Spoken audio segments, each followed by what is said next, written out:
Guys, তোমরা প্রথমে ভিডিওটা দেখো, তারপরে আমরা কিছু ফানি কমেন্ট পড়বো।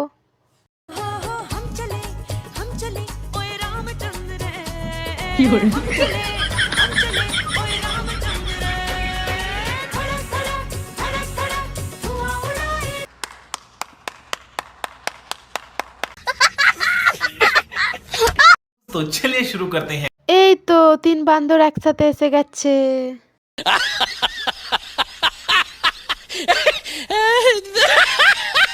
বাপরে বাপ, একটু ধীরে নাচো, সব ধ্বংস হয়ে যাবে তো। बात तो सही है। 3 ছাবড়ি যখন একসাথে হয়। এ বাবা রে, আমি কিচ্ছু করিনি। যা বুঝবার আমি বুঝে গিয়েছি।